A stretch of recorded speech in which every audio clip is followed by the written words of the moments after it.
Bonjour à tous, bienvenue à ce webinaire de 1h30 sur le thème Innover dans l'habitat social grâce aux jumeaux numériques, stratégie, usage et retour d'expérience organisé par la Digital Twin Alliance. Alors qu'est-ce que la Digital Twin Alliance? Quelques mots. C'est un club qui est destiné à faciliter et à promouvoir l'usage du jumeau numérique dans des champs spécifiques comme la gestion du patrimoine ou la gestion des territoires. Donc l'objectif de ce club, c'est de créer un espace d'échange, de collaboration sur le thème du jumeau numérique entre professionnels, mais aussi entre chercheurs, développeurs, intégrateurs et tout utilisateur qui serait intéressé par le jumeau numérique. Ce club programme toute l'année des rencontres régulières sur Paris, en région ou en ligne, comme celle-ci. Et il y a également une publication, le Digital Twin Playbook, dans laquelle de nombreux cas d'usage sont décryptés au service de la communauté. Donc aujourd'hui pour ce webinaire, j'ai le plaisir d'avoir avec moi Christophe Lheureux, qui Bonjour. est directeur délégué innovation et bâtiments intelligents d'Immobilière 3F. J'ai également avec moi Asma Ben Mansour, responsable stratégie numérique à la direction du patrimoine de Séquence. Et puis, ils vont nous parler de leurs bonnes pratiques autour de la data, qui est la porte d'entrée pour la création des jumeaux numériques. Parce que finalement, le jumeau numérique, nous allons comprendre que pour des bailleurs sociaux, le jumeau numérique peut permettre de mieux piloter les parcs immobiliers grâce à l'analyse des données en temps réel. Des technologies qui aident des acteurs du logement social à s'adapter aux défis énergétiques, aux défis réglementaires et aux défis climatiques, tout en optimisant les opérations de construction.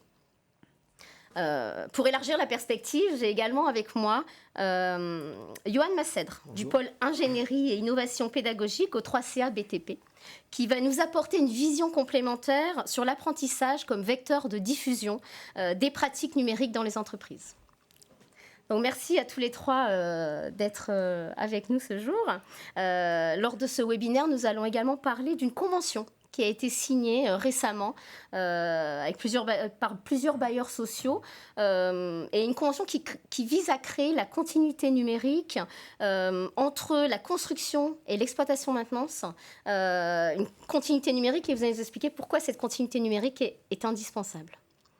Je tiens à remercier le 3CA BTP qui nous accueille aujourd'hui pour ce premier webinaire organisé par la Digital Twin Alliance au sein de ce studio de tournage. Tout d'abord, Christophe, je vais me tourner vers vous. Est-ce que vous pouvez nous présenter Immobilière 3F et nous expliquer votre mission au sein de 3F? Merci Anne, bonjour tout le monde. Alors 3F appartient au groupe Action Logement. Action Logement, c'est ce qu'on appelait autrefois le 1% patronal ou le 1% logement, pour les plus anciens, se souviennent peut-être de ça. Et 3F au sein d'Action Logement, c'est près de 300 000 logements en gestion. On met en chantier environ 8 000 logements neufs par an et on réhabilite presque autant. Alors moi je suis un ancien de chez 3F, c'est plus de 20 ans que je suis chez 3F, et plus particulièrement sur ces sujets du numérique, de la maquette numérique, de la data pour l'exploitation depuis une dizaine d'années. 2014, c'est réellement la date à partir de laquelle on a dynamisé et lancé cette démarche BIM pour la construction et pour l'exploitation du patrimoine. D'accord. Et votre rôle au sein de 3F? Moi, je pilote, donc j'appartiens à une direction technique groupe, qui a pour mission de porter l'ensemble des politiques techniques à l'échelle du groupe 3F. Et plus particulièrement, je porte ce sujet numérique, donc avec deux casquettes principales. La première qui est d'accompagner le déploiement du BIM sur nos opérations de construction neuve et de réhabilitation, là avec notre casquette de maître d'ouvrage. Et puis d'autre part, l'animation de la démarche BIM pour l'exploitation, avec un gros chantier qu'on a terminé pour l'Île-de-France qui a consisté à numériser l'ensemble du patrimoine. Et puis aujourd'hui, ça consiste à animer cette base de données, mais on aura l'occasion d'en reparler. Puis j'ai le plaisir d'encadrer une équipe super sympathique d'une petite dizaine de personnes qui sont dédiées à ces sujets-là chez 3F. D'accord, donc si on parle justement de données, vous avez commencé votre collecte de données finalement assez tôt par une numérisation de votre patrimoine. Est-ce que vous pouvez nous redonner les grandes étapes finalement? Ouais, alors l'aventure a démarré il y a longtemps, 2008, donc ça fait plus de 10 ans. Alors à l'époque, moi, j'étais pas du tout sur ces sujets-là chez 3F, mais à l'époque, en 2008, la direction technique du moment cherchait un outil pour mieux connaître le patrimoine, avec cette conviction qu'avec quelques milliers de logements, un fichier Excel suffit. Avec quelques dizaines de milliers, ça devient plus compliqué pour connaître et faire un petit peu de gestion technique du patrimoine. Donc on lance à l'époque une consultation qui a abouti en 2008 à la sélection d'un outil. Il y a très peu d'outils sur le marché à l'époque, il n'y en a pas beaucoup plus aujourd'hui, mais on fait le choix en 2008 de l'outil Abila, à l'époque propriété de l'ABO. Avec une première étape, on ne savait pas très bien où on mettait les pieds en fait. Hein. On se dote de l'outil, on a quelques idées sur ce que ça peut faire, mais tout ça est encore assez flou à l'époque. Et on se dit, on va y aller progressivement. On va d'abord choisir un territoire pilote, en l'occurrence celui de la Seine-et-Marne. Et sur ce territoire-là, on va numériser le patrimoine, on va mettre ça à disposition des utilisateurs, et puis on va regarder ce qu'on peut en faire. Évidemment, on n'a pas procédé dans les manuels de bonne gestion de projets. On réunit des utilisateurs, on les fait exprimer des besoins, on écrit des cahiers des charges, puis on choisit un outil. On n'a pas réellement procédé comme ça. On avait une conviction d'avoir un outil pour mieux connaître le patrimoine, développer ensuite des usages, et puis tout ça s'est fait un petit peu de façon expérimentale au fur et à mesure de l'avancée du projet. Donc, phase expérimentale jusqu'en 2014 sur le territoire de la Seine-et-Marne. Moi, j'arrive sur le sujet à ce moment-là, en 2014. Et après le retour d'expérience qu'on fait de notre expérimentation seine-et-marnaise, on décide, avec le comité de direction en juillet 2015, de poursuivre en lançant, pour le coup, la numérisation de la totalité de notre parc en Île-de-France. D'accord, et ça c'est encore en cours. Alors le parc francilien, il est modélisé. Il reste quelques chouïèmes qui traînent à droite à gauche, les programmes les plus compliqués. Mais l'outil donc est déployé depuis 2021. Donc tout utilisateur en Île-de-France peut accéder en quelques instants, en quelques clics au modèle numérique du patrimoine, peut consulter les données relatives au patrimoine, aux équipements, aux ouvrages, depuis 2021. Et puis l'an dernier, on a décidé de franchir une étape supplémentaire en engageant nos filiales régionales, puisqu'on est présent aussi en région à travers un réseau de filiales régionales. On a engagé l'an dernier nos filiales régionales à faire ce même exercice de numérisation, de digitalisation de leur patrimoine. Et là, le projet a démarré, se met en place. Donc, on a modélisé 130 000 logements, ça représente environ 9 millions de mètres carrés. Et puis là, on repart pour la même aventure, puisque pour les régions, c'est à peu près le même volume de patrimoine à numériser, avec un objectif d'avoir terminé mi-2027. Donc on aura la totalité de nos 300 000 logements dans l'outil Abila, alors qui a changé de nom depuis, puisque l'ABO a été racheté par Stonal il y a quelques années. Mais on aura la totalité de notre patrimoine à l'horizon 2027. D'accord. Donc en fait, cette collecte de données, vous m'aviez dit que ce qui était intéressant, c'était finalement la finalité de cette collecte de données statiques qui était de sécuriser vos achats. Vous avez finalement trouvé un intérêt. Oui, alors qui n'était pas forcément formalisé ou verbalisé de cette façon-là au démarrage. Et ça, on l'a découvert progressivement ensuite. Effectivement, en tant que bailleur, en tant que propriétaire immobilier, ce qu'on fait principalement en matière de gestion technique, c'est d'acheter de la prestation. On achète de la prestation de conception auprès des maîtres d'œuvre, on achète des travaux auprès des entreprises, on achète du contrat auprès des exploitants. Maintenant, on achète. C'est principalement notre mission. Et le fait de disposer d'une base de données qui décrit de manière complète le patrimoine, ça fournit des données pour fiabiliser finalement nos appels d'offres.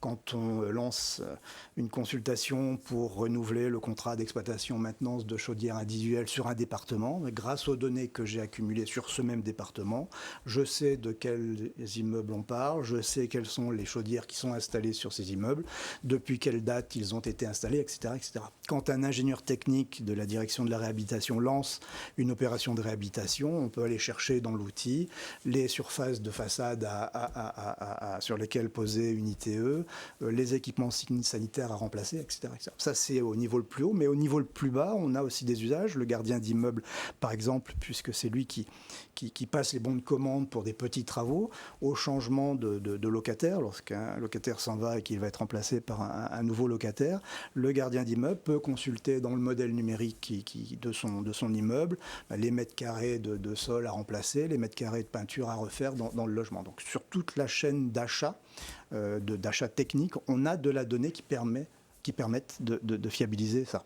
D'accord. Et ce n'est pas nécessairement une finalité de gérer les remplacements des machines, des équipements. Ça n'a pas nécessairement été cette finalité, avec peut-être des données de date de vie de l'équipement, date de pause. Et on a ça en tête depuis le début, en fait, de dire, effectivement, cette donnée-là, à partir du moment où on a la date de pause de l'équipement, une durée de vie théorique, on peut y mettre. Bon.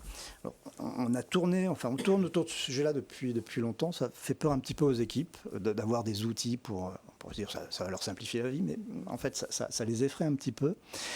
Et là, voilà, on a ouvert le chantier cette année, ouais, donc il a fallu un petit peu de temps de maturation de tout ça, et on va proposer, donc dans la plateforme Stonal qui intègre désormais à Bila, il y a un module qui permet de faire du prévisionnel de travaux, et c'est en 2025 qu'on ouvrira ce service-là pour l'Île-de-France, puisqu'il est nécessaire d'avoir le patrimoine numérisé pour lancer cet algorithme de calcul prévisionnel de travaux. Donc ça, c'est un des chantiers sur lesquels on travaille en ce moment, avec une difficulté.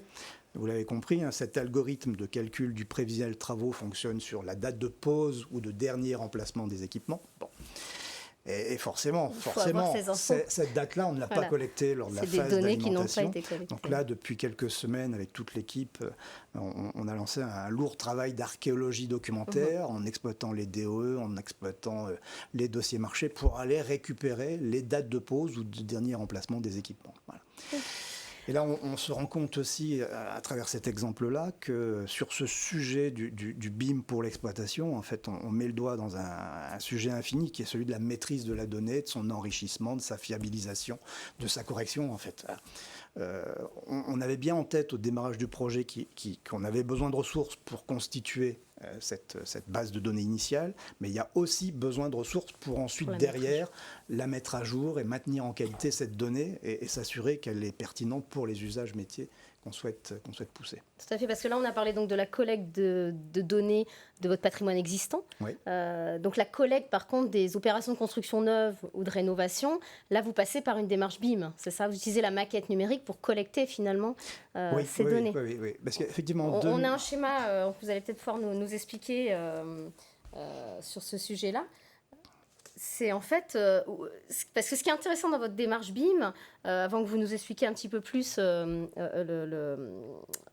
votre démarche, c'est qu'en fait, vous avez vraiment une démarche pragmatique sur des usages finalement, les usages qui ont le plus de valeur ajoutée. C'est-à-dire, vous ne faites pas tout ce que le BIM pourrait proposer, c'est que vous avez fait un choix qui peut parfois être peut-être frustrant, mais vous avez un choix d'usage, parce qu'on veut, pour justement en tirer le maximum d'intérêt de cette démarche. Alors, on a un schéma, voilà, derrière nous.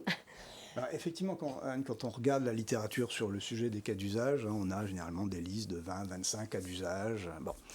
Aujourd'hui, ne nous cachons pas derrière notre petit doigt. Enfin, la filière doit encore monter en compétence sur ces sujets-là. Donc, il est inutile de cocher les 20 cas d'usage sur une opération. Il est à peu près certain qu'on n'aura pas grand-chose à la fin. Donc, le travail qu'on a fait, tenant compte du niveau de maturité des acteurs avec lesquels on travaille, architectes, bureaux d'études, entreprises, quels sont, dans cette liste de 20-25 cas d'usage qu'on trouve dans la littérature, ceux qui nous intéressent et sur lesquels il y a de la valeur ajoutée à apporter au projet. Ceux qui nous intéressent et puis ceux dont on estime qu'ils sont accessibles par la majorité des partenaires avec lesquels on travaille. Donc effectivement, sur la phase conception, par exemple, on s'est concentré sur 4 cas d'usage. Il pourrait y en avoir plus, il pourrait y en avoir moins, mais on a un socle de 4 cas d'usage qu'on met systématiquement en œuvre sur l'ensemble des opérations. C'est des choses basiques, on n'a pas réinventé l'eau chaude, c'est l'utilisation des maquettes lors des revues de projet, avant et pendant les revues de projet, la production d'un témoin virtuel sur certains espaces à fort enjeu.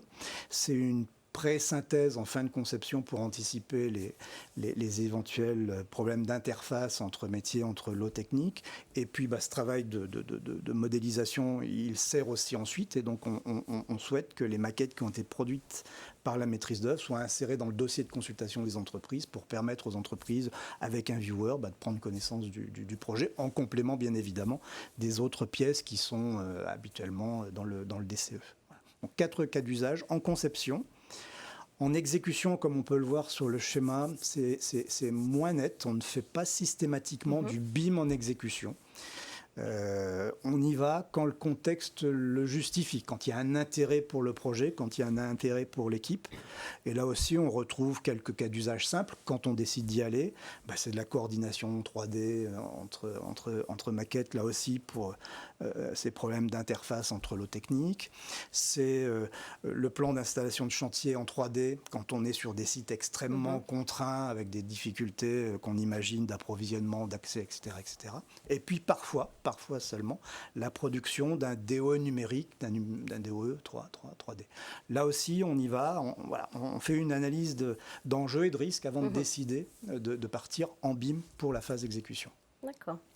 Donc là, c'est comme cela que vous collectez ces informations, ces données relatives aux opérations neuves, finalement, et de rénovation. Oui, avec une difficulté, mais je pense qu'on aura l'occasion d'en reparler, et notamment avec ASMA, c'est l'objet de la convention qu'on a signée il n'y a pas très longtemps, avec l'une des promesses du BIM, souvenons-nous, 2014, c'était la continuité numérique, la maquette qu'on initie au démarrage du projet, qui s'enrichit et puis qui passe facilement d'une phase à l'autre. Bon, tout ça n'existe pas aujourd'hui, il y a beaucoup de ressaisies encore, et c'est encore plus vrai entre le monde de la construction et le monde de la gestion, où aujourd'hui, pour tout un tas de raisons, il y a des verrous qui font que, bien qu'on soit en BIM en construction, on n'arrive pas à récupérer, dans les outils qu'on a choisis nous, on n'arrive pas à récupérer proprement les maquettes IFC et les importer dans notre système de BIM exploitation. Donc, malgré les maquettes numériques qu'on récupère, on redessine, on est bien assis, on ne va pas tomber de notre chaise, mais on redessine dans l'outil de dessin de l'outil BIM Exploitation. Bon.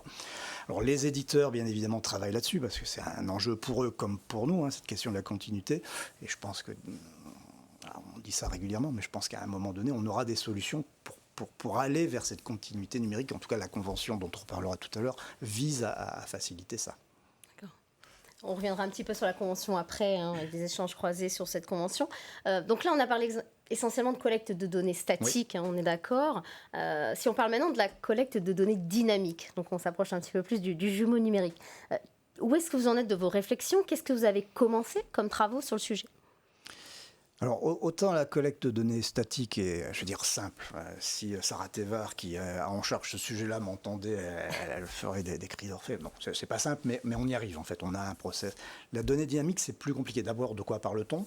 Est-ce qu'on cherche à collecter les données poussées par les capteurs qu'on est en train d'installer sur nos équipements? Est-ce qu'on parle des données d'intervention de nos prestataires? Bon, il y a tout ça. Nous, on a fait le choix, il y a une petite dizaine d'années, en 2017, de se doter d'une plateforme de services qu'on a co-développée avec la start-up. Alors à l'époque, c'était une start-up, ça ne l'est plus aujourd'hui, Intent Technology. Donc cette plateforme est le réceptacle de toutes les données dynamiques du patrimoine. On demande en fait à tous nos prestataires techniques, les ascensoristes, les chauffagistes, le multiservice, on demande à tous ces prestataires-là de venir connecter leur système de GMAO, de gestion de maintenance assistée par à la plateforme de service Intent. Et de cette façon, en temps réel, partout sur le patrimoine en France, je sais ce qui se passe en matière d'intervention technique. À tel endroit, l'ascensoriste est en train d'intervenir sur l'ascenseur pour une maintenance, une visite de maintenance 6 semaines. À tel autre endroit, il y a une intervention du chauffagiste sur la chaudière individuelle de Madame Michu. Donc je collecte de cette façon-là la vie du patrimoine, Et puis, comme je l'évoquais il y a un instant, on commence petitement, avec prudence, à instrumenter sur quelques gros équipements en posant des capteurs. Je pense particulièrement à nos chaufferies collectives, à nos ascenseurs. Donc là aussi, ces capteurs-là poussent de la donnée qu'on récupère dans la plateforme Intent. C'est-à-dire qu'on a une vision quasi 360 de ce qui se passe, tant en termes d'intervention que de fonctionnement des équipements sur le patrimoine. D'accord.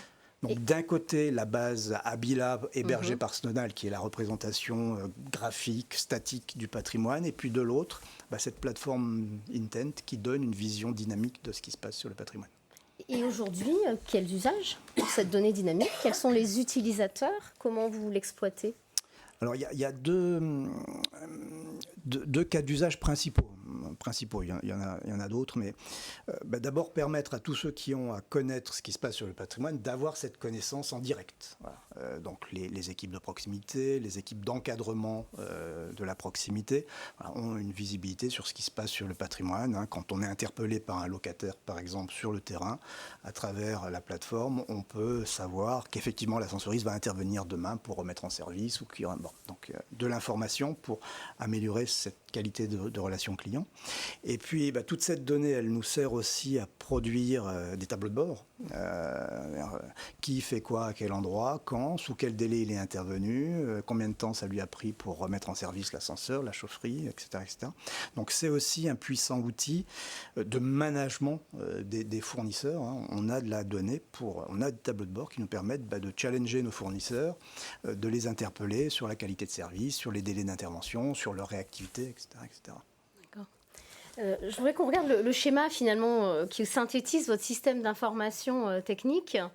Voilà. Si vous pouvez un peu nous commenter et puis nous expliquer s'il y a des passerelles en fait, entre les différents outils. Alors ça, c'est effectivement le système d'information avec la vision technique, exploitation du patrimoine. On retrouve les deux briques, la brique verte et la brique bleue dont j'ai parlé. Donc la brique verte, c'est la plateforme de service Intent alimentée des données produites par les GMAO de nos prestataires, donc en place depuis 2007. L'autre brique, la brique bleue, c'est la brique Stonal à Abila dans laquelle on trouve notre description, nos modèles numériques. Et puis on a un système classiquement de gestion électronique de documents. Et puis on a alors ici, il est mis en bas à droite, mais quand même l'ERP de gestion qui structure quand même beaucoup tout ça, que j'aurais pu mettre certainement au centre du schéma. Alors, il y a quelques passerelles. Elles sont encore timides. On évoquait tout à l'heure la question de la continuité. On est typiquement sur ces questions d'interface, d'échange, de SaaS, d'import, d'export de données. Alors, il y a une passerelle qui existe entre l'ERP de gestion et la plateforme de service Intent. Il y a une passerelle qui existe entre l'ERP de gestion et la base des modèles numériques dans modèle Stonal. Mais ça reste un sujet qui est devant nous, notamment si on veut aller vers ce qu'on pourrait appeler le jumeau numérique, où on voit bien que c'est la réunion à la fois d'une représentation statique enrichie de données dynamiques. À un moment donné, il va falloir qu'on fasse parler les modèles numériques avec les données dynamiques sur plateforme. Donc ça, c'est des chantiers qui sont devant nous aujourd'hui. Oui, vous me dites, l'un des enjeux, par exemple, c'est que l'ascenseur sur une plateforme, la plateforme Intent, ne porte pas le même nom, le même code ce sont des questions qu'on découvre en fait, hein, parce que l'objet ascenseur, il est décrit physiquement dans Abila Stonal. L'objet ascenseur, il est utilisé aussi dans la plateforme Intent, puisqu'il y a des interventions sur cet ascenseur. Il est aussi dans notre ERP de gestion, parce qu'il y a un contrat d'exploitation maintenance qui porte sur cet ascenseur. Alors, à un endroit, il s'appelle XXX, à un autre endroit, il s'appelle 001. Et là, on a fait un gros boulot sur l'année qui a consisté à dire ce qui s'appelle XXX dans Stonal, c'est ce qui s'appelle 001 dans Intent, c'est la même chose, c'est le même objet ascenseur. Voilà. Donc ces travaux-là, qu'on avait certainement sous-estimés au démarrage de la démarche, sont d'une extrême importance si on cherche à fiabiliser de la donnée, là encore pour pousser des services à valeur ajoutée pour les métiers. Donc des sujets de gouvernance, d'organisation, de structuration de la donnée, de management de la data qui sont extrêmement importants pour garantir des données de qualité. Donc c'est sûr que si quelqu'un commençait, un bailleur social commençait cette réflexion aujourd'hui, je pense que vous lui conseillerez de commencer par une réflexion sur ces datas et sur... Oui, ou en tout cas de ne pas négliger cet aspect-là, en fait. Hein, et quand on regarde autour de nous, et Asma pourrait y témoigner également, on a beaucoup de confrères qui se sont lancés dans ces démarches de numérisation, en disant, on va numériser notre parc, et puis après, on verra bien ce qui se passe, sans avoir anticipé cette phase de maintenance. Et c'est un sujet encore, hein, aujourd'hui. Et on se retrouve avec de la donnée, mais qui n'est pas maintenue, et donc rapidement... le modèle numérique ne correspond plus à la réalité. On dit à quoi ça sert finalement et on ferme l'outil, on passe à autre chose. Donc cet aspect-là est extrêmement important. D'accord. Donc on comprend bien, voilà, vous aurez finalement mis en place votre jumeau numérique, le jumeau numérique de votre patrimoine lorsque vous aurez réussi finalement à faire cette représentation virtuelle dynamique de votre patrimoine en utilisant à la fois des données statiques et des données dynamiques. C'est ça pour le représenter alors en fait. Je ne sais pas quelle forme il aura finalement ce jumeau numérique. C'est certainement un concept intellectuel d'ailleurs aujourd'hui plus qu'autre chose, mais je ne sais pas s'il aura une représentation réelle. Finalement, données dynamiques à un endroit, données statiques à un autre. Est-ce qu'il faut au-dessus de ça une espèce d'hyperviseur qui donne à voir la réunion des deux? Je ne sais pas très bien encore. Mais à travers cet exemple, on casse un peu l'idée d'une maquette unique, enrichie de données. Enfin, je pense que c'est un peu plus compliqué que ça quand on parle gestion-exploitation. Il n'y a pas une solution unique, et on en aura un exemple tout de suite après. Il n'y a pas une solution unique finalement qui peut répondre à tous les contextes d'entreprise. Bon, bah merci Christophe, en tout cas pour votre intervention. Je vais maintenant me retourner vers Asma, parce qu'en effet, Asma, vous allez nous expliquer ce qui se fait chez Sequence. C'est pas nécessairement la même démarche, la même réflexion. Donc c'est intéressant en fait de vous avoir tous les deux sur ce plateau aujourd'hui. Bon, Asma, tout d'abord, est-ce que tu peux nous présenter Sequence et puis nous dire quel est ton rôle, ta mission chez Sequence? Sequence, c'est un bailleur social du même groupe, du groupe Action Logement.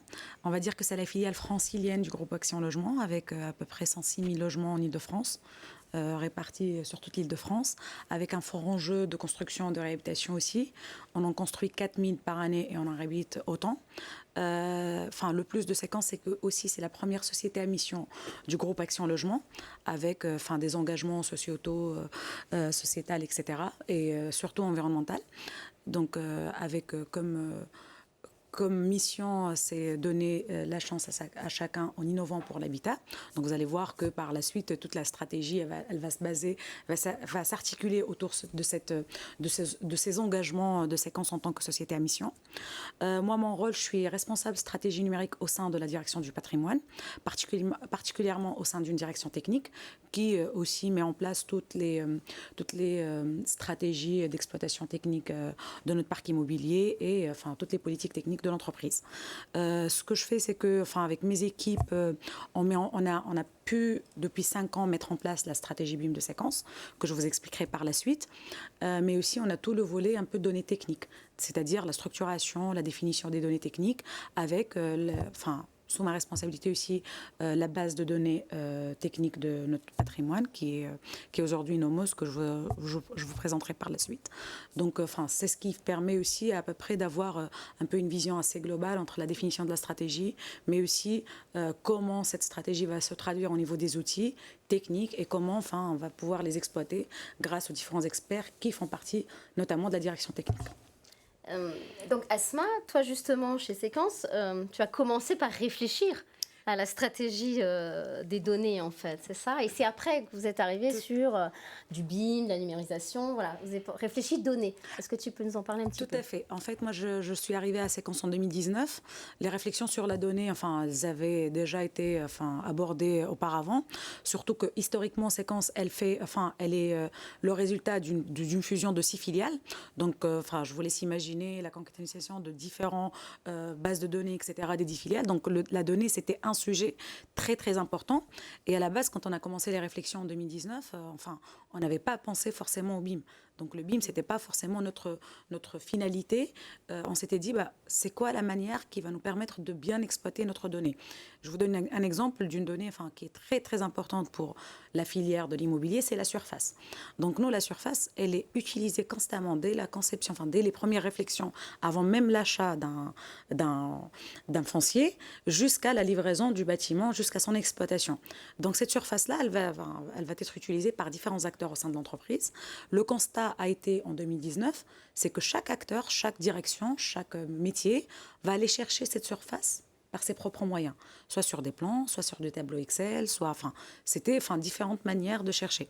Donc l'idée, c'était de se dire, si on réunissait tous les utilisateurs et on leur disait, vous avez besoin de cette information à quel moment, pour quel usage, pour quel métier, et c'est à nous derrière de réfléchir comment on mettrait cette information à disposition. Et c'était le cas pour à peu près toutes les informations dont les usagers en interne en avaient besoin. Donc ce qui nous a mené sur un grand travail qui a duré à peu près 2 ans, c'était de définir qui a besoin de l'information, pour quel usage, pour quel métier, pour quel outil aussi, parce que c'était important de définir l'outil qu'on va utiliser derrière et à quel moment de la vie du projet. Et c'est là où on avait commencé les réflexions sur une éventuelle continuité numérique. C'est-à-dire, nous, on aborde la continuité numérique dans la continuité de l'information. C'est-à-dire, on va utiliser l'information qui va évoluer, mais elle va se trouver au même endroit. Et donc, l'objectif principal pour nous, c'était de créer une base de données unique, centrale et partagée, mais surtout fiable, en tout cas pour que les usagers aillent directement chercher l'information sans avoir à derrière aller la vérifier si c'est la bonne ou pas. Donc l'idée, c'était ça. Et le BIM, entre autres, la maquette numérique et les données qui sont dans la maquette numérique, se sont présentées comme un outil qui pourrait nous faciliter cette démarche, en fait. Oui, parce que tu dis que c'est 80% des données finalement que tu collectes, dont tu as besoin, peuvent être en fait stockées dans une maquette numérique. Tout à fait. Aujourd'hui, la maquette numérique telle qu'elle est conçue par les maîtrises d'œuvre sont commencées à vraiment réfléchir sur ce qu'on voudrait mettre dans la maquette numérique. Dans la maquette numérique, contient énormément d'informations qui nous sont besoin, parce que concrètement, elle contient les informations du bâtiment qu'on construit, qu'on prévoit de construire et qu'on compte aussi exploiter. Donc se dire, déjà qu'on va déjà voir dans la maquette, qu'est-ce qu'on pourrait avoir comme information qui pourrait par la suite nous être utile. Et partir de ce principe-là, mais aussi avoir en coin dans la tête, dans les réflexions, que la maquette, elle va être notre conteneur d'informations, elle va contenir des informations dont on aura besoin, mais se dire aussi, elle ne contiendra pas tout. Donc ça ne va pas être notre seule source de données, mais elle va faire partie de nos sources de données, que ça soit en construction, que ça soit en conception, en construction, mais aussi en exploitation.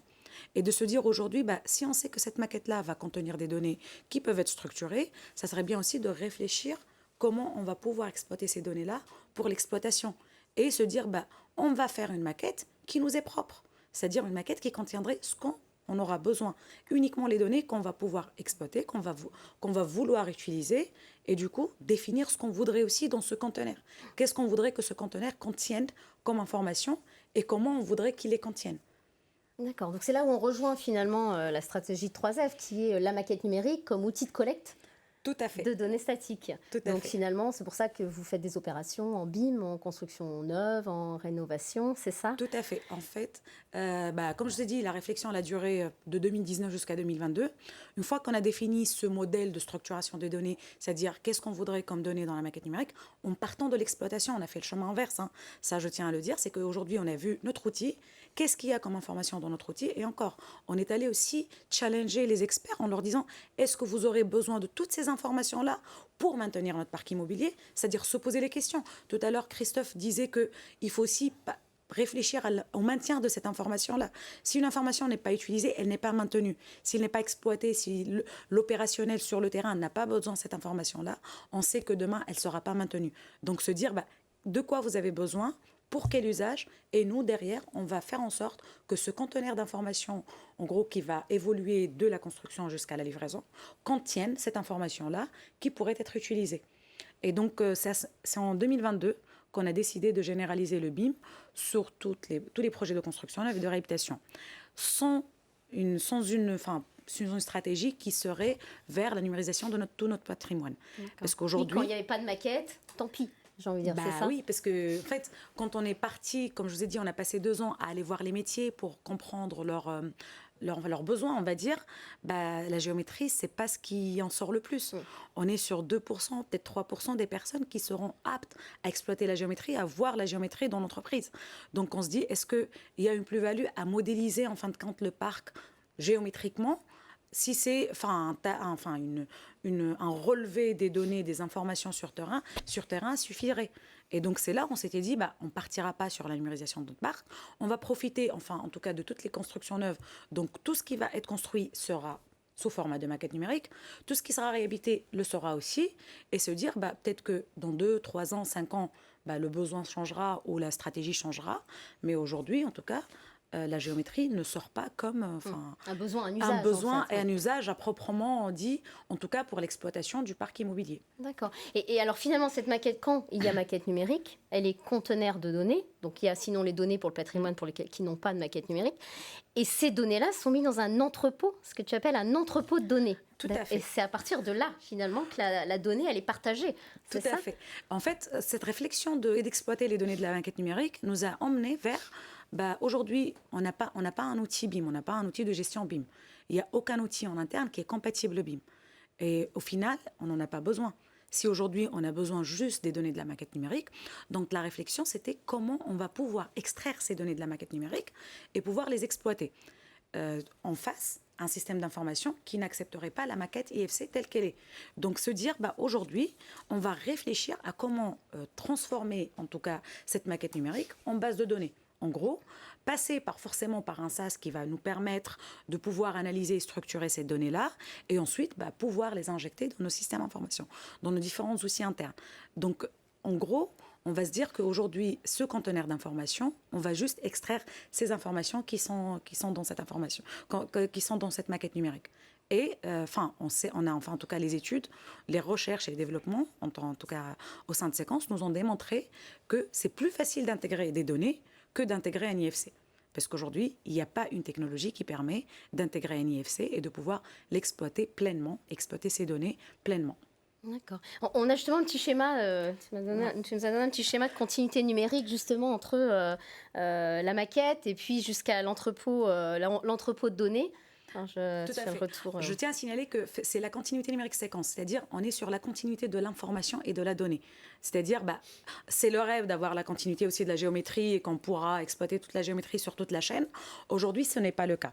Donc on s'était dit, nous, ce qui nous importe, c'est l'information. Donc on va essayer de faire en sorte que l'information, qu'il y ait une continuité de cette information-là. C'est-à-dire, je pars de la même surface, je vais la faire évoluer jusqu'à la livraison du bâtiment, jusqu'à l'exploitation. Comme je vous ai dit, on est parti sur un grand travail de structuration des données. Ça nous a pris 2 ans pour définir ce qu'on appelle, nous, la cartographie, c'est-à-dire le modèle de structuration des données nécessaire pour le fonctionnement des différents métiers au sein de Séquence et pour l'alimentation des différents outils. Et l'alimentation des outils, mais aussi tu fais des tableaux Oui, c'est ça. Tu sors aussi des tableaux, des indicateurs de cet entrepôt de données aux différents utilisateurs. On revient au BIM parce que cette cartographie, c'est ce qui va nous permettre de savoir ce qu'on voudrait dans la maquette. Donc c'est cette base de cartographie qui va nous permettre de définir nos exigences BIM et en l'occurrence nos usages. Nous, tout comme Christophe, on n'est pas parti sur les 20 usages. Aujourd'hui, on en a 8 avec 4 principaux et 4 qui sont optionnels selon les opérations. Le premier usage, c'est l'exploitation des données de la maquette numérique. C'est-à-dire, qu'aujourd'hui, on fait tout pour pouvoir récupérer les données. Ça nous permet de modéliser une maquette, permet en tout cas à nos prestataires, maîtrise d'œuvre, BET, etc., de modéliser une maquette qui sera transformée par la suite, l'IFC sera transformé en environnement de collecte et de partage de données, c'est-à-dire un environnement de données BIM. C'est à peu près ce SAS-là qui va faire le relais entre les différents outils et aussi la maquette numérique. C'est-à-dire, aujourd'hui, toutes mes données sont dans ce SAS-là que je vais pouvoir récupérer et injecter dans mes outils. Aujourd'hui, on arrive à injecter à peu près 100% des données de la maquette numérique dans notre GTP. C'est les données qu'on a définies, c'est-à-dire les données qui sont attendues dans le GTP. Chaque information, elle a une case dans le GTP et on arrive à l'intégrer. Et ce qui est intéressant, ce qu'on a essayé, ce qu'on a prouvé et qui devrait fonctionner quand la démarche sera vraiment plus mature, c'est de générer une nouvelle maquette numérique. Oui, c'est ce qu'on voit dans ton schéma. En fait, il y a une flèche qui repart vers la maquette numérique. Alors, j'allais justement te poser la question. Et la mise à jour de ces données, c'est effectif, là? Ça existe, ça, ce retour de données aujourd'hui? Ce retour-là, c'est un projet qu'on a fait avec le CSTB. Donc, ça a été prouvé, ça a été testé. Ça a été même... on l'a fait avec une maquette. On a réussi à changer, faire des modifications dans notre outil de GTP et générer une nouvelle maquette numérique. Je tiens à préciser aussi qu'on génère une nouvelle maquette numérique avec des nouvelles informations.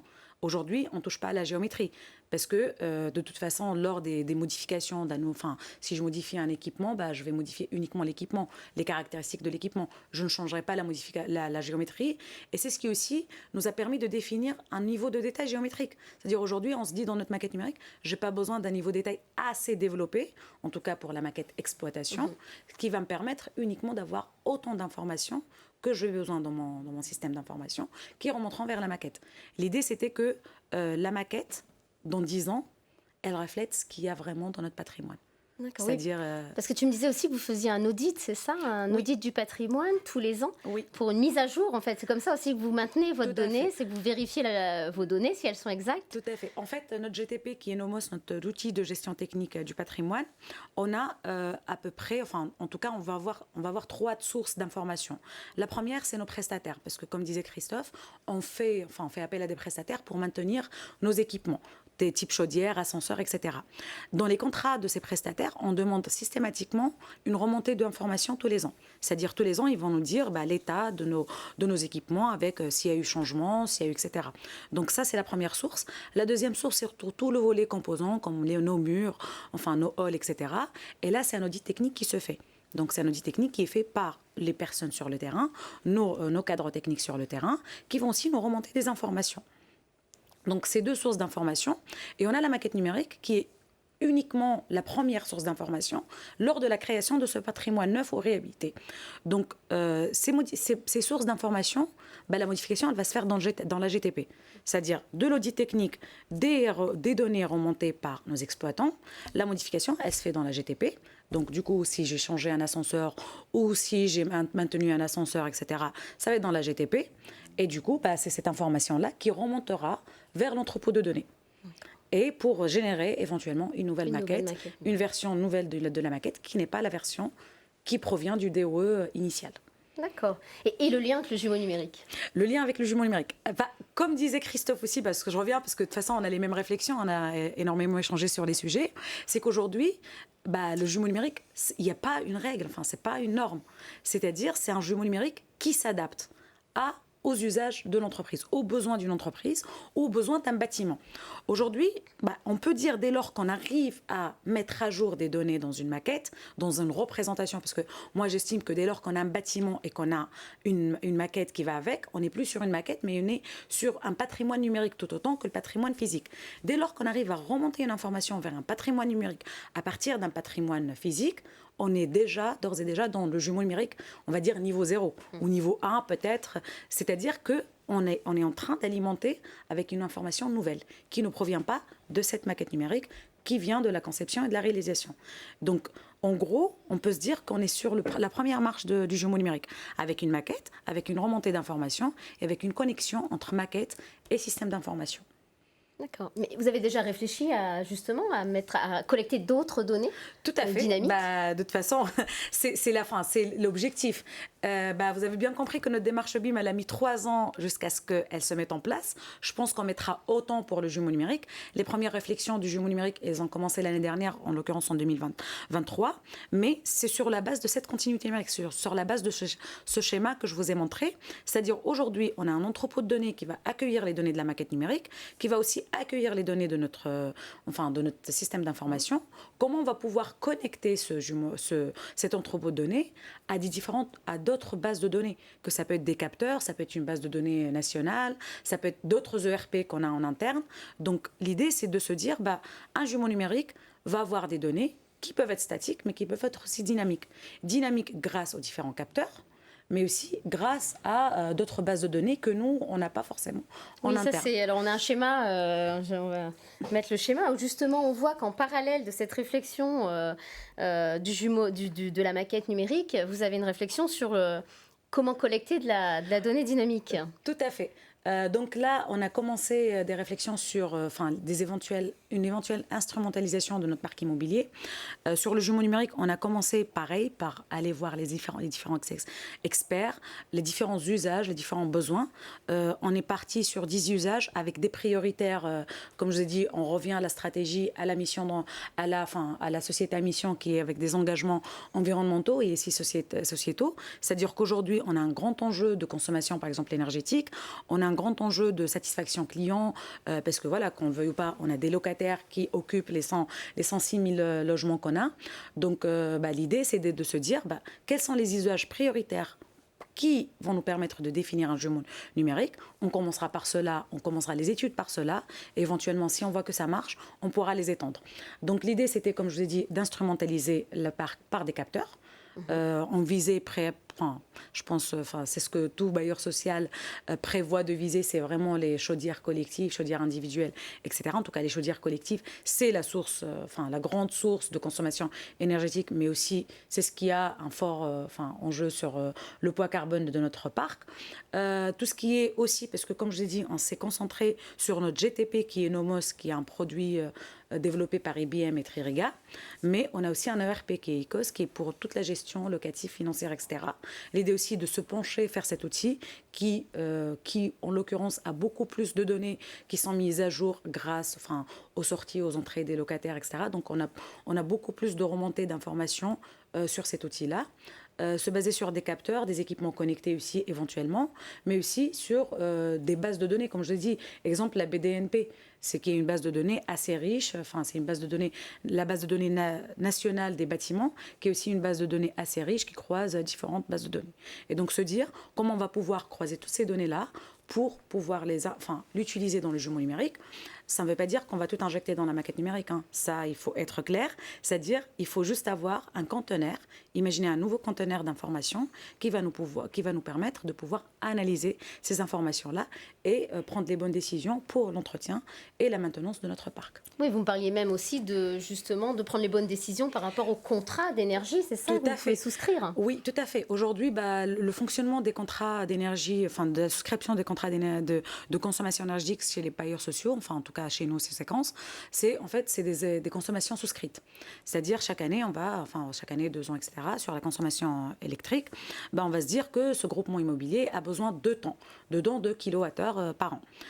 Donc par contre, si on dépasse, on payera le surplus, mais si on n'atteint pas cette consommation-là, on payera quand même le contrat qui a été souscrit.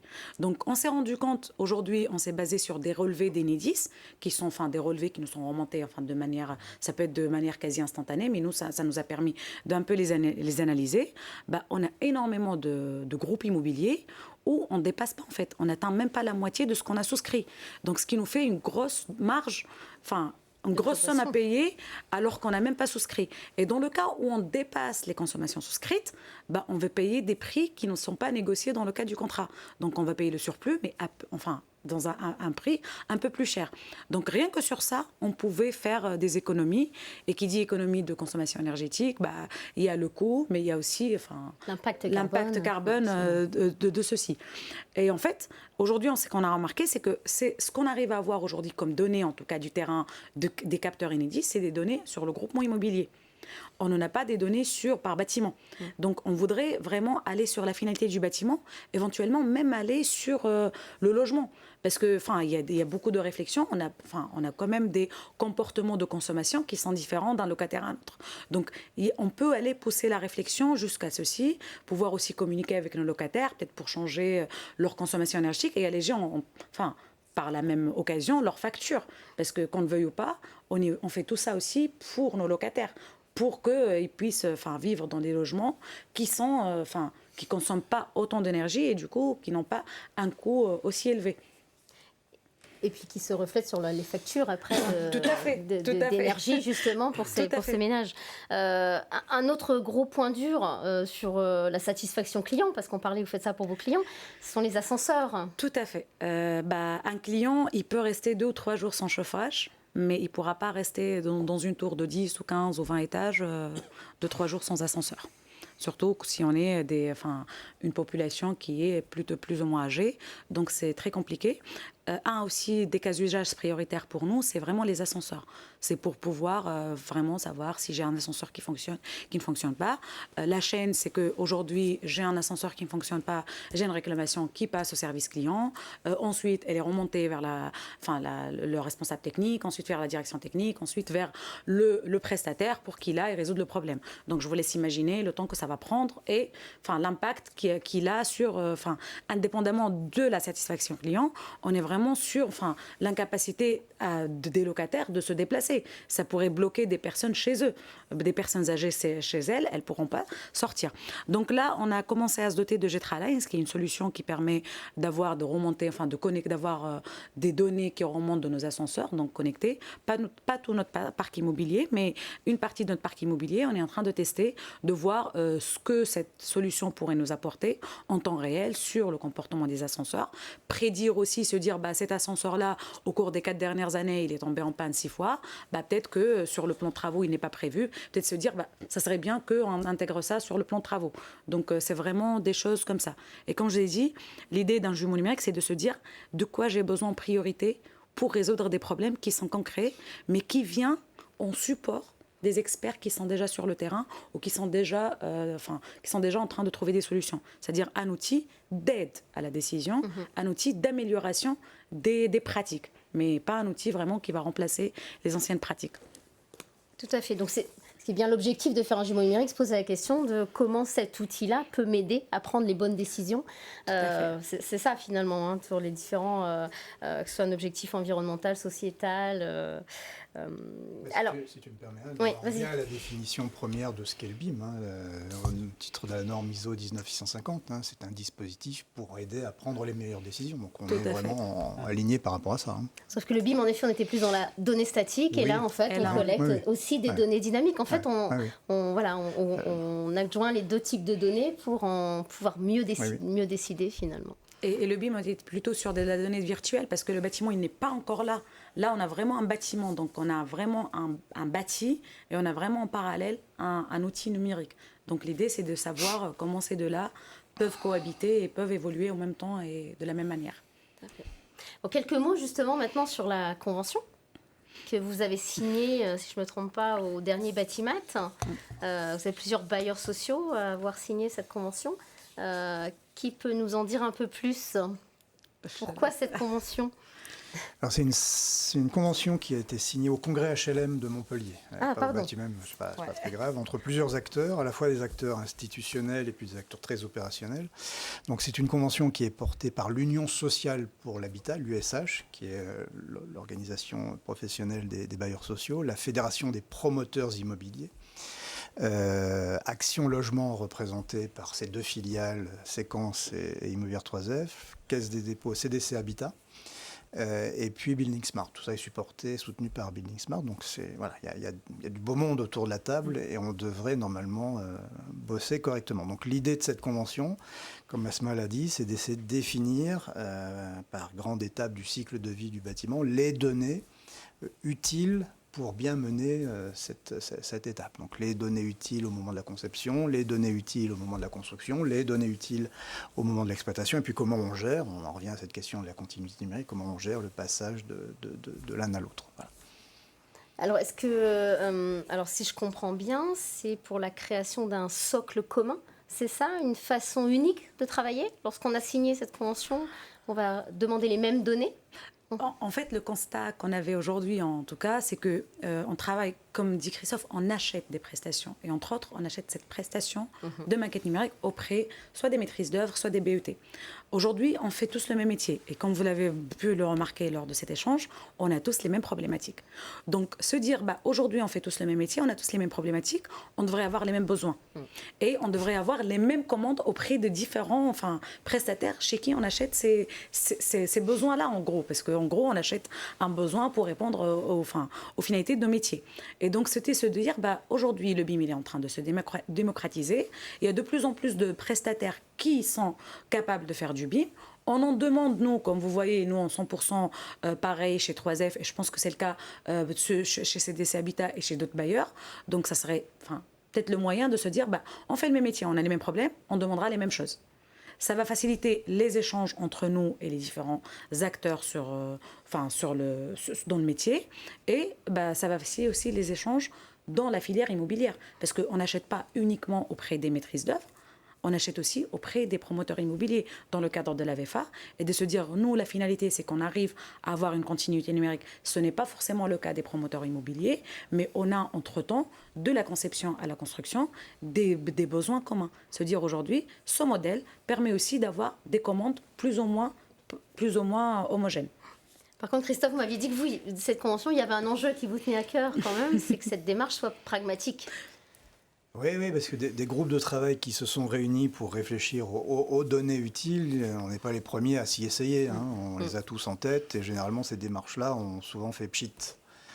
Parce qu'elles ont un caractère très inflationniste. Il y a toujours, quand on réunit 10 personnes, il y a toujours autour de la table quelqu'un qui va dire « Ah si, moi j'ai absolument besoin de cette donnée-là, que je vais utiliser une fois dans 10 ans, mais j'en ai besoin là maintenant. » Et on arrive à la fin avec un tableau Excel à 300 lignes et 10 000 colonnes qui finit au fond d'un tiroir. Donc effectivement, il va falloir qu'on soit vigilant, mais je pense que tous les acteurs qui ont signé cette convention le sont, à pas vouloir justement être trop ambitieux. Essayons de nous mettre d'accord sur le juste juste niveau des informations qu'on va demander à nos partenaires, que ce soit maîtres d'œuvre ou promoteurs, pour pouvoir alimenter nos usages imaginaires. Donc on va être attentif à ça, à ne pas chercher à être les meilleurs de la classe, mais justement à faire quelque chose d'opérationnel. Commencer par le minimum vital, finalement. Ouais, quelque chose comme ça.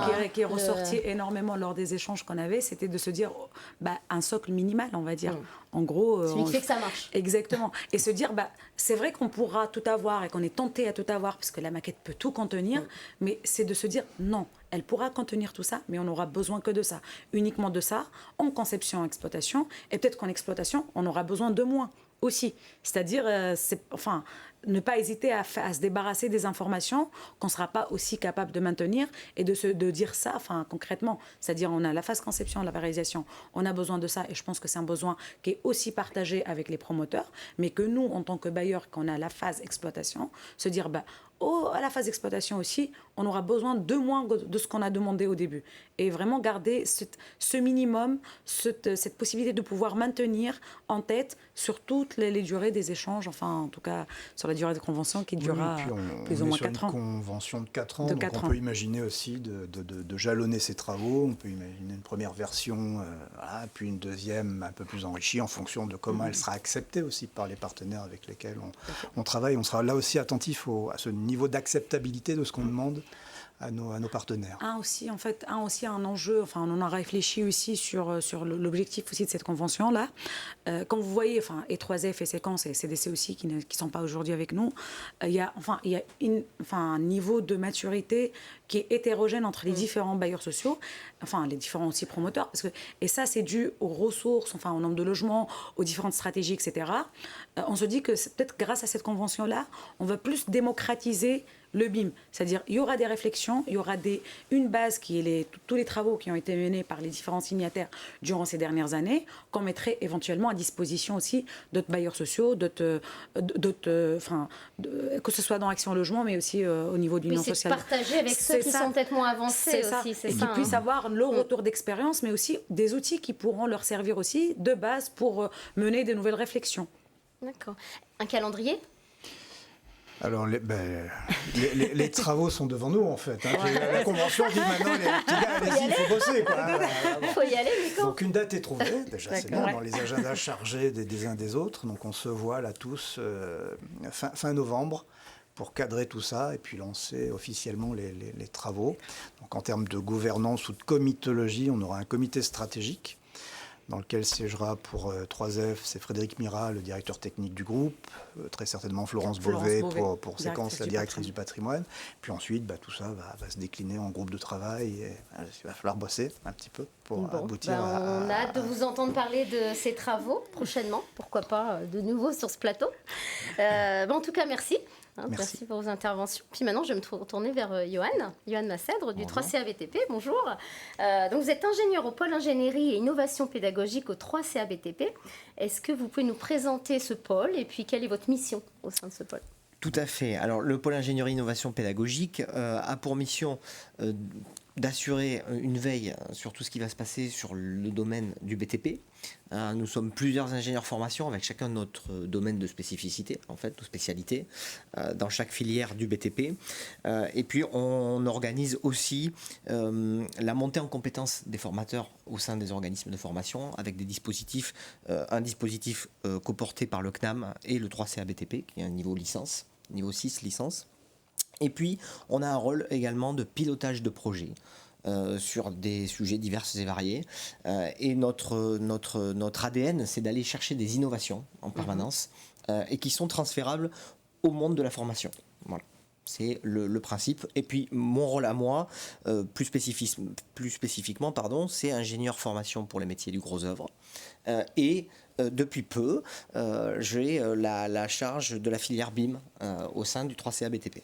D'accord. Nous avons entendu 2 bailleurs sociaux justement s'exprimer sur leur stratégie numérique, la gestion des données, sur la démarche BIM en construction neuve, en rénovation. Ce qui est sûr, c'est que dans le monde d'aujourd'hui, parce que ça y est, on y est, et puis pour préparer le monde du futur et faire des jeunes justement qui sont acculturés à ces nouvelles pratiques numériques. Alors qu'est-ce que vous faites au 3CA-BTP ? Qu'est-ce que vous avez mis en place pour acculturer Nous apprenons. C'est exactement ça. Alors en écoutant, on s'aperçoit des problématiques terrain liées, alors notamment là au BIM. Nous, notre rôle, c'est justement avant. Alors pour ça, on a développé plusieurs choses. On a plusieurs outils, plusieurs plateformes, alors que ce soit des modalités sur de la modalité immersive, sur de la réalité virtuelle, de la réalité mixte, réalité augmentée. Ce sont des choses qu'on aborde auprès des centres de formation.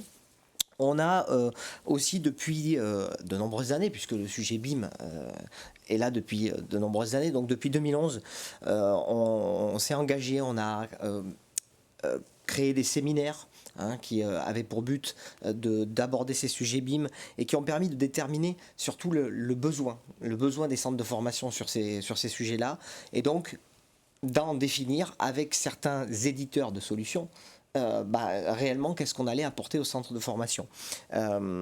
Aujourd'hui, le processus BIM, l'enjeu, il est à plusieurs niveaux dans un centre de formation, puisque chaque formation doit aborder le BIM. Sur du niveau 3, ça va être juste du visionnage, de la visionnesse BIM, aller chercher une information dans une maquette numérique. Sur un niveau ingénieur, aller plutôt faire de la conception, de la modélisation, pour essayer, puisque c'est vraiment l'enjeu et c'est ce dont vous parlez, qu'au niveau de la construction, au démarrage, on récupère déjà des données des bâtiments. Voilà. Donc ça, c'est des choses que l'on a déjà mis en place. Et puis, au sens plus large, notre rôle, c'est d'aller acculturer les jeunes au numérique, à l'usage professionnel du numérique. Et donc, c'est notre travail au quotidien. Et à l'enjeu de la donnée, et la récupération de la bonne donnée, la rigueur aussi, j'imagine. Oui, c'est très important. Et puis c'est surtout, encore une fois, j'entendais parler de data, de stockage de données.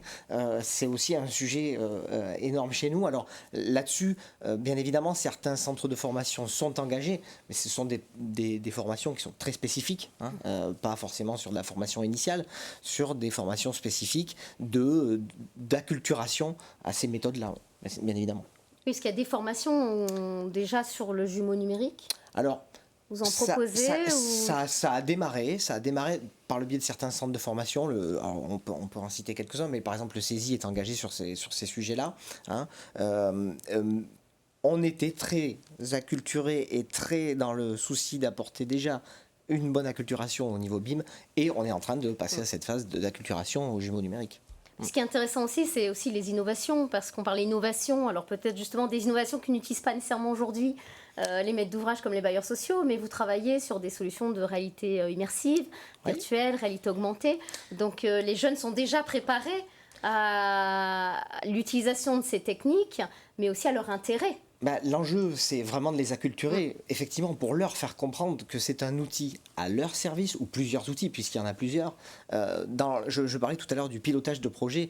On a participé dans le cadre de l'accélérateur, on va y revenir juste après, mais à un énorme projet qui s'appelle le projet Definum, qui avait pour but de produire tout un tas de ressources immersives. C'est au service des centres de formation, c'est énormément de travail avec beaucoup de centres de formation engagés, un gros projet piloté chez nous, et vraiment dans la finalité d'acculturer les jeunes et de leur faire comprendre l'utilité et de vraiment l'utilité de ces outils-là. Ouais. Alors aujourd'hui, nous sommes dans les locaux du 3CA BTP et a lieu aujourd'hui hier et aujourd'hui, je crois, le premier hackathon de l'Open BIM dans l'accélérateur pédagogique du 3CA BTP. Donc il y a deux termes, vous allez devoir nous expliquer, c'est qu'est-ce que l'hackathon de l'Open BIM et puis qu'est-ce que cet accélérateur pédagogique. Alors justement, dans le cadre de la montée en compétences des centres de formation sur le sujet Open BIM, on a souhaité réaliser cet hackathon pour identifier certains centres de formation qui étaient déjà intéressés ou qui étaient déjà engagés dans le processus BIM. On a pour cela l'appui de Building Smart France, qui est présent avec nous.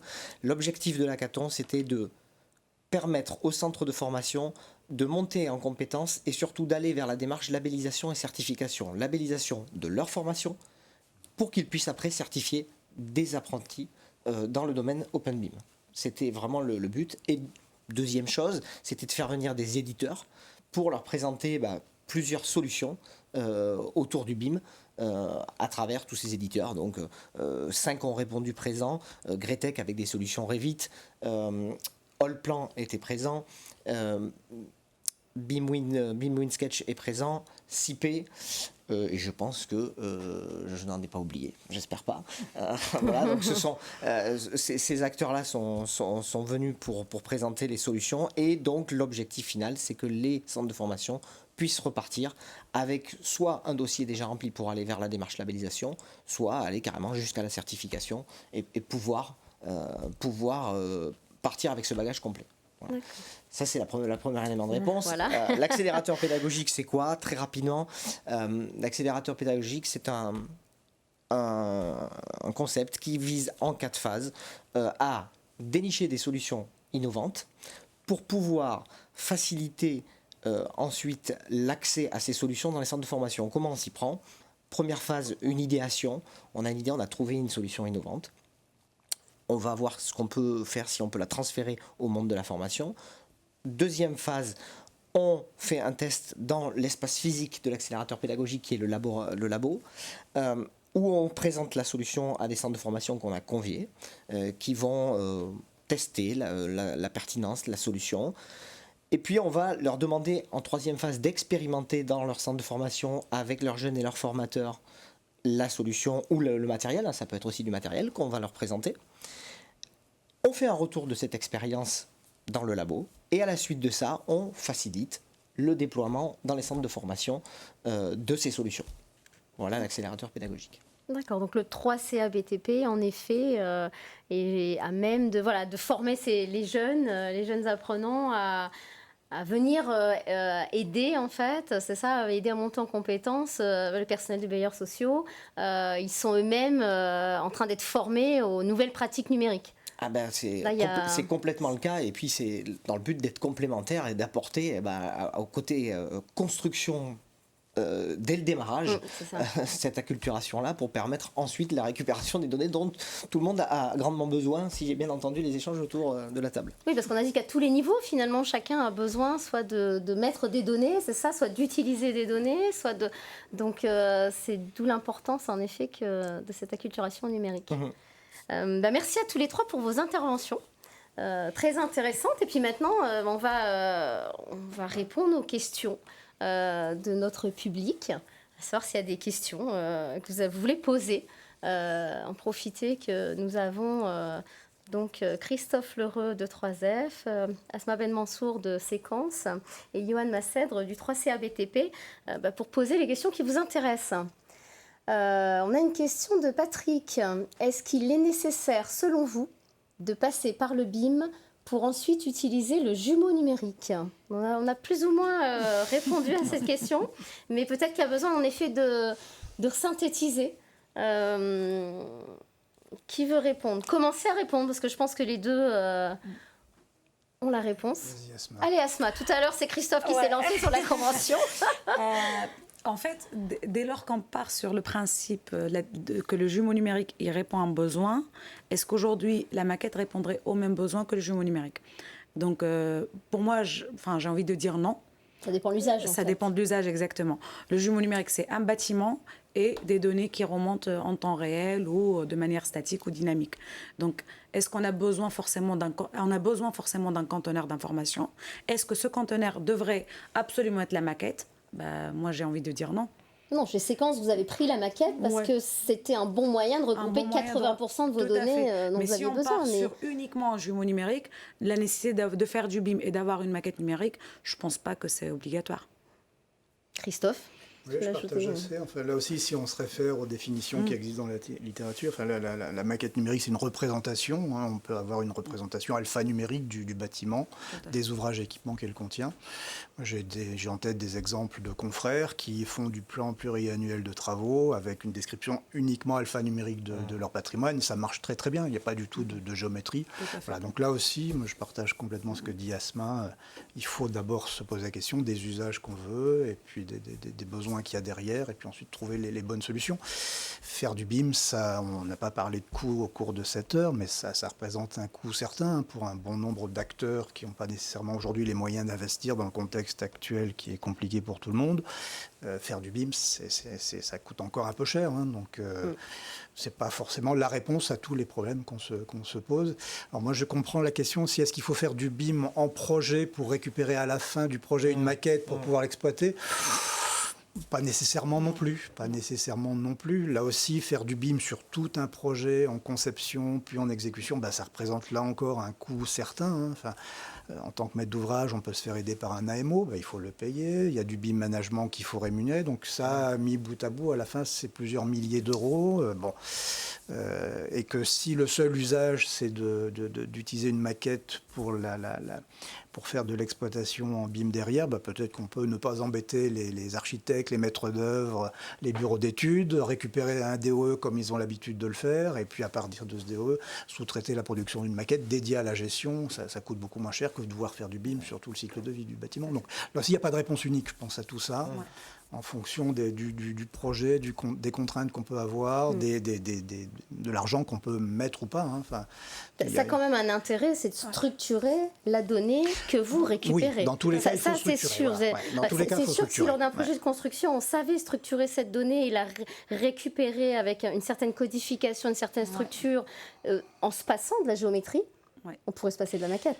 Oui, mais il ne faut pas se mentir. Quand on sait qu'on a un projet en BIM, on sait qu'on a déjà un terrain qui est plutôt favorable au passage au jumeau numérique. Ça, il ne faut pas se mentir. C'est-à-dire, aujourd'hui, concrètement, chez Séquence, on n'aurait pas imaginé, on n'aurait pas eu des réflexions sur un jumeau numérique si d'ores et déjà, on n'avait pas généralisé le BIM. Ça, c'est sûr. Mais si on part sur des réflexions sur on veut uniquement un jumeau numérique d'un bâtiment existant, on n'est pas forcément obligé de faire du BIM. Tout à fait. Merci. La data est quand même un gros enjeu. Hein, c'est la data. Tout à fait. On en parle tous. On en parle tous,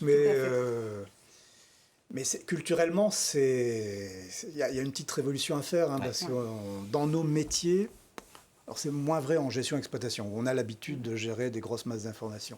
Mais vous parlez de data à un architecte, il vous regarde avec des yeux grands comme ça, parce que c'est pas ce qui pousse l'architecte, c'est d'abord le dessin, c'est d'abord la représentation dans l'espace. La data, il ne sait pas bien ce que c'est en fait. Hein. Les bureaux d'études, ils ne sont pas loin derrière. Donc, amener ces métiers-là à produire de la donnée... C'est pour ça qu'on utilise la maquette, en fait, pour qu'ils... C'est ça, hein. Moi, je pense que pour les amener à produire de la donnée, il faudra leur montrer la plus-value de la donnée. Oui. C'est-à-dire, en quoi la donnée pourrait faciliter leur métier. Par des hyperviseurs, par des plateformes de restitution des données de la maquette numérique. En fait, démocratiser la donnée auprès des différents acteurs, comme les architectes, en leur disant, par exemple, aujourd'hui, si nous, on utilise l'information pour contrôler la conformité de votre projet au programme que nous, on attend, ça va vous permettre, vous aussi, d'ores et déjà, de faire des vérifications avant de nous envoyer, de connaître un peu nos exigences. Et nous, en tout cas, c'est cette relation qu'on a essayé d'instaurer avec les différents acteurs, en se disant, aujourd'hui, on l'utilise pour forcément contrôler votre projet, pour faire des revues de votre projet que vous nous avez présenté, vous pouvez faire ça déjà avant de nous donner le projet pour être sûr qu'il y aurait moins d'allers-retours. Donc parce qu'eux-mêmes manipulent la donnée. Quand ils font des nomenclatures de menuiserie extérieure ou intérieure, c'est de la donnée. Donc quelque part, s'ils partent d'un Excel, c'est sûr que partant d'une maquette numérique, on réussit à mieux classer ces données, à contrôler, à les modifier. S'il y a une modification dans la maquette, ça modifie la nomenclature. Ceux qui sont convaincus, en général, c'est parce que c'est par ce biais-là. C'est qu'eux aussi manipulent de la donnée, en fait. Il faut les convaincre. Tout à fait. Alors, question suivante de la société Numéribat. Réalisez-vous les maquettes à partir de nuages de points et si oui, comment les exploitez-vous ? Alors, je sais pas, on a fait quelques expérimentations, notamment sur du patrimoine existant dans le cadre de réhabilitation, où le nuage de points apporte parfois des choses intéressantes, mais ce n'est pas une pratique systématique sur toutes nos opérations, parce que ça reste là aussi, le nerf de la guerre étant l'argent, ça reste un peu cher. Donc, ce n'est pas une pratique qu'on développe et qu'on systématise sur toutes les opérations sur le patrimoine existant. Nous, en fait, le patrimoine existant, on le numérise dans le cadre d'un projet de réhabilitation. En l'occurrence, c'est une prestation ici qu'on achète. Aujourd'hui, on ne demande pas forcément des nuages de points, mais on demande une maquette structurée avec des bonnes informations. Et c'est libre au choix au prestataire qui va nous vendre cette prestation d'utiliser ou non les nuages de points. Surtout qu'aujourd'hui, on ne peut pas se mentir, les nuages de points, ça a des tailles énormes. Nous, en tout cas, on n'a pas le moyen de les stocker, même de les traiter. Donc, on ne demande pas systématiquement de nuages de points. On laisse libre arbitre au prestataire qui nous vend la prestation de choisir la technologie qui le lui moyen soit... de récupérer les géométries du bâtiment. De capter les données qui est nécessaire. Oui, pour rebondir sur ce que dit Asma, nous on a des équipements informatiques bureautiques classiques, et parfois quand on reçoit des nuages de points qui ont des tailles astronomiques, on n'arrive même pas à l'ouvrir. Donc il faut être clair aussi sur... mais c'est toujours le même sujet. Quel est le besoin? Quelle est la bonne méthode, la bonne façon de faire pour répondre aux besoins? Le nuage de points peut être une réponse dans certains cas de figure, mais ce n'est pas la solution unique à tous les problèmes de relevé terrain. Alors, autre question, est-ce que la modélisation du patrimoine en 3D et les ajouts de capteurs permettent un ROI positif pour la maintenance? Doit-on faire des concessions par rapport au coût? Question de PXI. ROI. Alors, Christophe... Merci. C'est une belle question. On l'attendait. Je l'avais un petit peu posé à l'époque et on s'est dit... Alors, on sait combien ça coûte. Modéliser un patrimoine, ça, on sait tous à peu près combien ça coûte. Enfin, la somme des coûts est assez... Combien ça rapporte, c'est un peu plus compliqué de faire le calcul. En l'espèce, moi, je ne l'ai pas fait. Alors, on a des exemples d'utiliser la maquette dans certains cas de figure. Effectivement, ça permet d'améliorer ici ou là. Bon, ça permet d'avoir, si on fait de la maquette numérique pour la gestion, d'avoir des plans prévisionnels de travaux plus sûrs. Bon. Comment on mesure tout ça? Pour ma part, je n'ai pas la réponse à cette question. Comme tout à l'heure, on avait dit l'utilisation du jumeau numérique pour la satisfaction client. Est-ce que vous voyez déjà un premier retour, sans parler de... Moi, l'ROI, je ne le prends pas en coût. Moi, je vais dire qu'il y a quand on revient sur la donnée, puisque c'est vraiment, j'ai envie de dire, c'est le nerf de la guerre aujourd'hui, en tout cas pour nos métiers. Un collaborateur passe 1h30 par jour à chercher une information. Donc ROI, on pourrait le compter en fiabilité et en productivité. Donc même si on n'arrive pas à mettre un chiffre exact devant, on sait qu'aujourd'hui, si un collaborateur passerait moins de temps à chercher une information et passerait plus de temps à l'analyser et à apporter des solutions et à réfléchir à proprement dit, je pense qu'on a gagné. Même si ce n'est pas un coût qui est mesurable, il y a aussi un gain en efficacité et en fiabilité des collaborateurs et aussi des pratiques de tous les jours.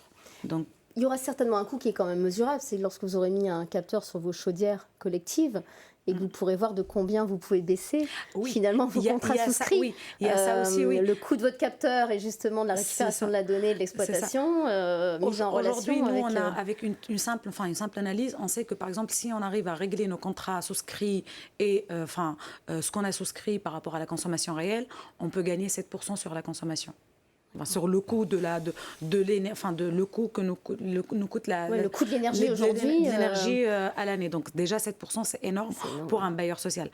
Donc si on arrive vraiment à pouvoir gérer ça, il y a des ROI qui sont plus faciles à calculer. Mais ça, j'ai envie de vous dire, c'est pas forcément le jumeau numérique qui va nous permettre de faire ça. Donc c'est pour ça que je vous dis, il faut vraiment calculer par rapport à la mise en place d'un jumeau numérique et non seulement par rapport à la mise en place d'un capteur, parce que mettre un capteur, ça ne veut pas dire qu'on est sur un jumeau numérique. Oui, tout à fait. Alors, une autre question, cette fois-ci d'Henri. Quel conseil donneriez-vous à un maître d'ouvrage pour qu'il se lance dans l'exploitation numérique de son patrimoine?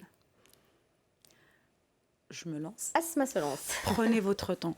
Prenez votre temps à comprendre votre besoin. Qu'est-ce qui vous est nécessaire pourquoi vous voulez numériser votre patrimoine et en quoi cette numérisation du patrimoine vous faciliterait ou vous aiderait à son exploitation. Ça pourrait prendre beaucoup de temps, mais c'est un temps nécessaire pour des gains après. Parce que, en tout cas, l'expérience le montre, ceux qui sont partis directement sur la modélisation du patrimoine sans savoir pourquoi, ils se rendent compte qu'en fait, ils auraient pu faire autrement. Donc, prenez le temps à définir le besoin, à aller voir les métiers qui font de l'exploitation. C'est-à-dire, ce n'est pas une décision qui se fait dans les bureaux. Elle se fait sur le terrain, avec les métiers, avec les différents les différentes personnes qui exploitent le patrimoine. Allez les voir, regardez de quoi ils ont besoin, définissez vos usages, mais qui sont vraiment des usages pratiques, des usages courants, qui ont une plus-value sur la pratique de l'exploitation. Et à ce moment-là, vous pouvez définir votre modèle numérique qui servira à l'exploitation. Puis on parlait aussi tout à l'heure de continuité de la donnée, c'est-à-dire vous parliez tout à l'heure d'une surface en conception qu'on utilise jusqu'à la fin finalement. Cette surface-là, elle doit être récupérable, donc c'est une donnée que tout le monde doit aller chercher au même endroit. Tout à donc, fait. par exemple, ça, c'est une donnée. Ça, c'est une donnée. Et en fait, c'est une donnée que tout le monde va chercher au même endroit, mais pas au même moment. Ça, c'est très important aussi à le savoir. Parce que j'irai chercher une surface en phase APS, c'est pas la même surface que j'aurai en phase DOE. C'est pas la même surface que j'aurai en phase Pro. Donc, c'est dire, je vais chercher la même information. Pour quel usage, à quel moment exactement? Et que tout le monde aille la chercher au même endroit. Donc c'est cette réflexion-là qu'il faut mener. Oui, tout à fait. Pour quel usage, à quel moment je vais avoir besoin de cette information-là et comment je vais la mettre à jour. C'est très important parce que je pourrais avoir 10 000 informations dans un jumeau numérique ou même dans un tableau Excel. Si elle n'est pas utilisée, elle ne sera jamais mise à jour. Et c'est très, très vite, les informations deviennent très vite obsolètes. C'est-à-dire, au bout d'un mois, je peux avoir une maquette ou une base de données qui ne reflète pas du tout la réalité si je ne l'ai pas mis à jour. Oui, donc dans la convention, lorsque vous allez faire vos travaux de convention, Christophe, il va falloir réfléchir en effet à ce minimum vital qui est la donnée nécessaire et qui va pouvoir être mise à jour. Oui, c'est intéressant ça. Oui. Alors pour compléter le propos d'Asma sur les conseils, puisque c'était au pluriel qu'on pourrait donner un maître d'ouvrage, je partage complètement ce qu'Asma a dit. Il y a aussi, c'est un projet qui va prendre du temps, Asma l'a dit, qui va coûter de l'argent. On a parlé un petit peu d'argent tout à l'heure. Et donc, par conséquent, c'est pas un projet qui peut se faire sur un coin de bureau entre deux ingés passionnés de data ou deux ingés geeks qui disent on va numériser le patrimoine. Bon. Donc, c'est un projet qui doit nécessairement être porté par un comité de direction et une direction générale, puisque voilà, ça a quand même des choses qui vont impacter les façons de faire de l'entreprise. Donc, il faut avoir un solide soutien au plus haut niveau de l'entreprise pour avoir une chance de réussir. Et puis, je pense qu'il faut se doter des bonnes méthodes de gestion de projet, d'avoir une vision sur le long terme, d'avoir un schéma directeur de la data, comment je vais collecter mes data, comment je vais les maintenir à jour. C'est bien d'organiser le projet de collecte et de constitution des modèles numériques qui va durer 1 an, 2 ans, 3 ans, 4 ans, 10 ans dans le cas de 3F. Mais après, au-delà de ces 10 ans, comment je vais continuer à... Donc, une direction, un projet porté par une direction générale, soutenu par un comité de direction, et puis une feuille de route, une roadmap, un schéma directeur qui fixe un petit peu les grandes lignes de ce projet avec une trajectoire de montée en puissance progressive. Alors, question suivante, y a-t-il un référent BIM au 3CA BTP et comment le contacter? Loïc nous pose cette question. Alors, Johan, est-ce que c'est vous? Je vais répondre facilement puisque c'est moi. Donc, je suis le référent BIM. Comment me contacter? Plusieurs systèmes. Hein. Alors bon, le classique mail, mais là, faut-il encore l'avoir? Après, on a un site internet au 3CA BTP où vous pouvez faire des demandes. Tout simplement joindre le 3CA BTP et demander Johan Macèdre. Ça marche aussi. Je suis présent dans pas mal d'événements. On crée, je ne l'ai pas dit tout à l'heure, j'en profite quand même, je le glisse parce que c'est important. Dans le cadre de nos missions, on crée des événements. Des événements à destination des centres de formation. Cette année, on en a créé un qui arrive en décembre. On en a créé plusieurs, hein, mais un qui arrive en décembre dans mon domaine de compétences, qui est le gros œuvre, qui s'appelle les Journées d'innovation pédagogique pour les métiers du gros œuvre, qui auront lieu au mois de décembre à Reims. Dans ce cadre-là, beaucoup d'exposants vont venir et des conférences autour de sujets, même celui dont on vient de parler. Et donc, je suis présent sur ces moments-là, donc on peut me joindre très facilement. Il n'y a aucun problème. Alors, encore une question. Est-ce qu'il y a de nouveaux métiers, de nouveaux profils à intégrer pour aller vers le jumeau numérique? Question de Patrick. C'est une bonne question. C'est vrai que... Est-ce que c'est le même Patrick que tout à l'heure? Il est curieux, Patrick. Alors oui, parce que c'est quand même nouveau ces sujets-là. Mais lesquels? La question, c'est ça. Quel profil pour... On a dit, un jumeau numérique, c'est deux choses. C'est les modèles numériques un peu statiques. Donc, il y a besoin de gens, de compétences qui vont avoir à maintenir dans la durée ces modèles numériques. Chez 3F, on a une petite équipe là, de 5 personnes, des BIM Data Managers, dont la mission est de fournir une donnée statique de qualité. Puis il y a une équipe qui est en charge là aussi chez 3F, l'aspect dynamique avec ce que j'ai évoqué tout à l'heure, la plateforme Intent. Donc il a fallu monter en compétence sur ces sujets smart building en fait, hein, et qui sont pas simple à adresser parce qu'on est à l'intersection de plusieurs disciplines. Il faut connaître le bâtiment, C'est ça. il faut connaître des protocoles de communication parce que tous ces capteurs discutent entre eux, il faut connaître un peu de sujets autour du système d'information. Donc c'est des compétences assez pointues et assez rares, je pense, aujourd'hui sur le marché, à l'intersection de plusieurs disciplines techniques et scientifiques. Ouais, donc c'est à la lisière entre entre la construction et le geek, quoi. C'est quelqu'un C'est qui ça. aurait fait de la Tout à construction, fait. mais qui est passionné par... Moi, je dirais plus, c'est pas des nouveaux métiers, parce que ce sont des métiers qui existent, comme un ingénieur travaux, un architecte, un ingénieur bâtiment, etc. Mais c'est ces métiers-là de base auxquels on va venir ajouter de nouvelles compétences. Et c'est important aussi de se dire qu'aujourd'hui, pour faire du jumeau numérique, pour faire du BIM, pour faire ça, il faut avoir un métier de base. Parce que comme on dit que c'est des technologies qui viennent en support à des métiers de base, il faut avoir un métier de base qu'on fait évoluer. Par exemple, si on trouve, moi en tout cas, mes chefs de projet BIM ou des BIM data managers, ce sont à la base soit des architectes, soit des ingénieurs qui se sont spécialisés en ça. Pareil, au niveau des systèmes d'information, on va avoir un développeur ou un informaticien qui a une appétence pour le numérique, pour l'intelligence artificielle, pour le BIM, etc. Donc, c'est des métiers traditionnellement existants qui montent en compétences, qui font des nouvelles formations, que ce soit sur des data governance, sur du BIM, sur de l'open BIM, etc. Donc, et ça, c'est important, en fait. Il faut se dire qu'il faut avoir ce genre de profil pour pouvoir... Mais c'est pas purement un informaticien, Non, c'est quelqu'un pas du qui tout. doit connaître le métier. Et des gens, parce que là aussi, on est, nous, maîtres d'ouvrage, on est gestionnaires, donc des gens qui ne sont pas nécessairement ceux qui font, mais qui sont capables de discuter avec ceux qui vont faire, en fait. C'est ça, il faut qu'ils parlent le même langage, Voilà. c'est ça la On problématique. ne peut pas sous-traiter tout ça toujours à des AMO. Ouais. Il y a des AMO, Tout à Smart fait. Building, il y a des AMO BIM, mais à un moment donné, il faut que les maîtres d'ouvrage montent aussi un petit peu en compétence pour nourrir les discussions qu'ils peuvent avoir sur un chantier où on va installer des capteurs, sur un chantier où on va faire du BIM, voilà, avoir le niveau minimum de connaissances, de compétences pour simplement pouvoir discuter et comprendre ce que dit l'interlocuteur métier. Parce que, d'ailleurs- parce que concrètement, même nous en interne, en tout cas le service de Christophe, le mien aussi, on a des clients qui sont en interne. Parce qu'on doit se positionner en tant que apporteur de solutions à des opérationnels. Donc il faut comprendre leur langage, mais en même temps, il faut leur apporter un savoir qu'ils n'ont pas forcément. C'est pour ça que je vous dis, c'est une montée en compétences. Et en interne pour savoir connaître les métiers, et en externe pour connaître les technologies qu'on va apporter à ces métiers-là. Bien, merci à tous les trois, Merci, c'était Anne. passionnant. On va conclure, on a donc vu que pour les bailleurs sociaux, le jumeau numérique devient un véritable outil d'aide à la décision, outil de pilotage des prestataires, un outil prévisionnel de consommation énergétique, et puis que le monde de la formation s'était mis en ordre de marche pour acculturer justement les jeunes, les apprentis à ces nouvelles pratiques numériques. Encore merci à tous les trois, merci aux 3 CA BTP qui nous a accueillis aujourd'hui, et puis je vous souhaite à tous une bonne journée.